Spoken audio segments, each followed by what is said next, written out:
العالمين، وصلي وسلم على المبعوث رحمة للعالمين. أما بعد، يعني الشباب يقولوا لابد أن تحكي لنا ال 24 ساعة اللي قبل الكلمة. ال 24 ساعة اللي قبل الكلمة اللي هو صديق واللي هو حلمي طبعا اجتمع على ما فيش يعني، ومعهم اخوة لنا من بني جلدتنا.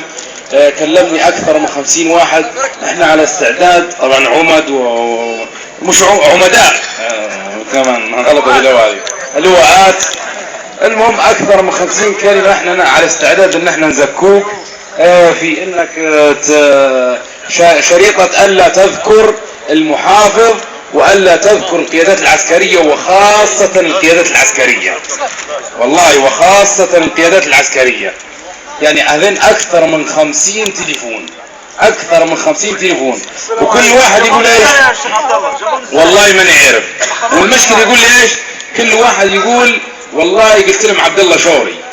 والله كان خبر ايه. قلت لهم عبد الله شوري، وان شاء الله باذن الله سبحانه وتعالى ما فيش.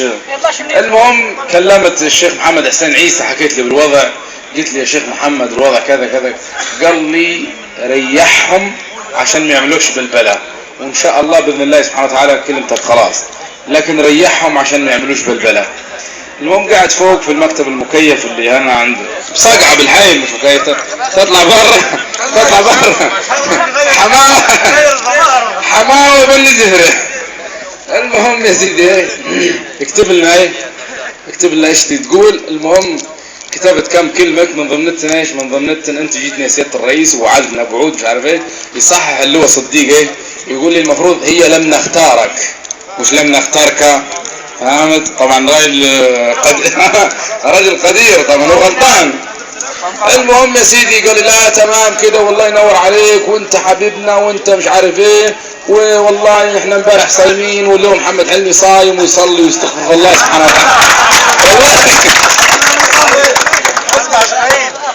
والله يصلي بسم الله ما شاء الله عليه يعني. المهم يا سيدي ايش؟ صلى وصام لامر كان يطلبه.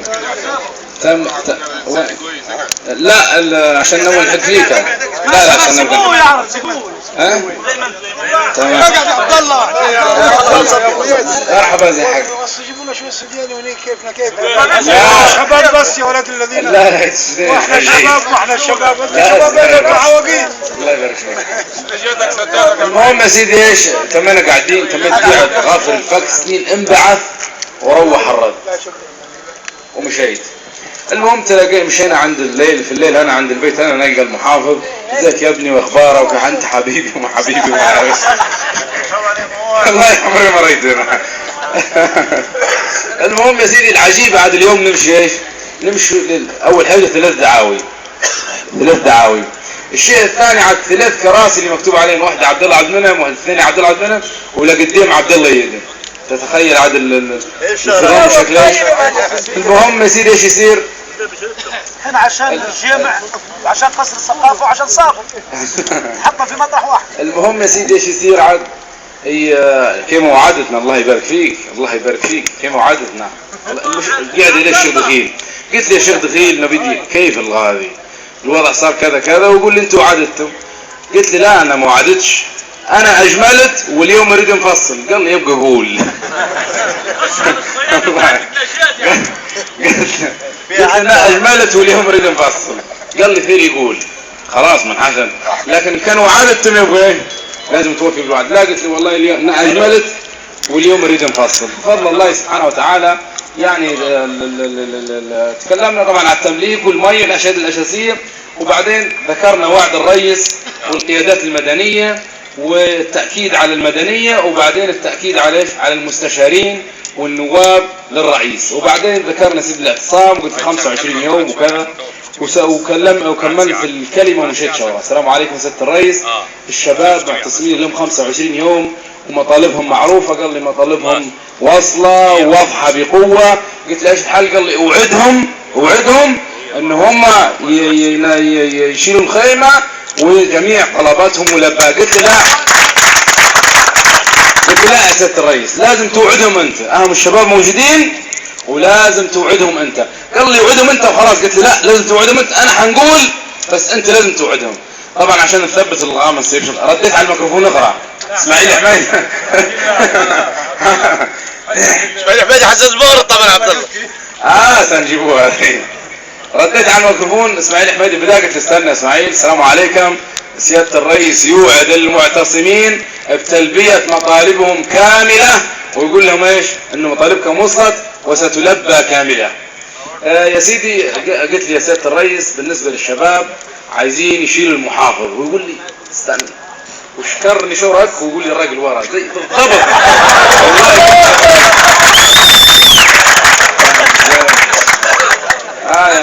يعني طبعا حراج بالنسبه للراجل، فهمت ازاي؟ فقال والله اكد عليه 3 مرات، يقول لا ازاي يناموا في البرد ده؟ ازاي؟ والله يقول فيها 3 مرات ازاي؟ في حاجه اخر حملني، قال بالله عليك خليهم يدعوا لي. الرئيس الله قال بالله عليك ادعوا على الامن يا عم، يدعوا لي. ادعي يا عم على الامن. ادعي يا شيخ عبد الله، ادعي والتوفيق والتسديد. سيد الشيخ عيسى، سيد الشيخ عيسى. سيد الشيخ عيسى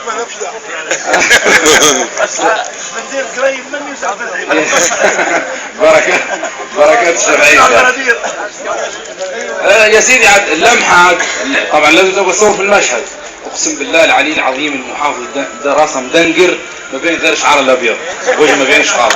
والله العظيم اللي هو صديق قاعد على كرسي، الخلق هي كلها ماشيه وما عارف يصبي، قاعد فيش والله ما صب، الخلق كلها مشات وهو قاعد على الكرسي. تتخيل؟ ويجوا رحبوا عليه. الجريمه خلي بالك المحافظ مسكين، واللي هو يحيى مسكين، وكلهم مساكين. العقاب الفساسين احنا، والله الفساسين احنا. استاذ ممدوح يقول الشباب يريدوا تغيير القياده كذا كذا، يصبوا طبعا بني جلدتنا. ويا سياده الرئيس لما ما فيش حد، يا سياده الرئيس احنا والعمد والمشايخ وكلنا موافقين وعايزين الراجل ده وما نعرف ايه، عايزين نحافظ. تخيل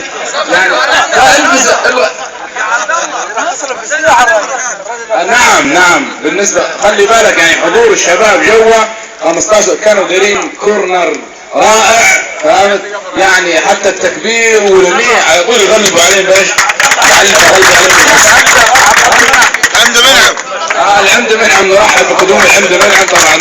خلي بالك في لمحه الحمد منعم وراني ايده طايبه من كثر التصفيق. والله قال وين ما تجي حاجه اريدهم يصفقوا عليها عشان تبقى مؤيده، قال لو بصفق عليها من قدي من ايدي طابت. وكل الشكر والتقدير لكم. وطبعا من جد وجد ومن زرع حصد. يعني قديما قالوا بالصبر تبلغ ما تريد وبالتقوى يلين لك الحديد.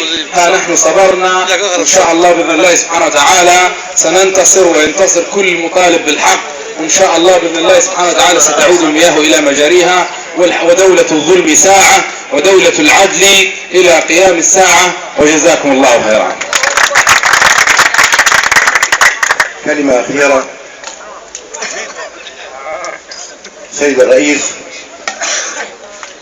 بعد أن تبين حقيقة الموقف كما عرضناه عليه، والرجل تحدث عن أنه يثق في أبناء مفتوح أنه يعرف مدى ثقهم من عيونه. التمس سيادة الرئيس كأب لنا جميعا وكأخ للكبار منا ومنكم، التمس أن تعودوا إلى بيوتكم مطمئنين تماما إلى أن كافة المطالب وبدون استثناء التي طلبتموها أو تطالبون بها أنها جميعا سوف تتحقق، وأنه يقدر موقفكم تقديرا كبيرا. لذا أيها الأخوة، إني أرى أن تكون هذه الليلة هي ليلة احتفالية تتويجا للجهد الذي بذلتموه على مدى أكثر من 4 أسابيع أو حوالي 4 أسابيع في هذا الطل وفي هذا العراق. لقد حققتم ما تريدون وحققتم ما تريد البلد وأوقفتمونا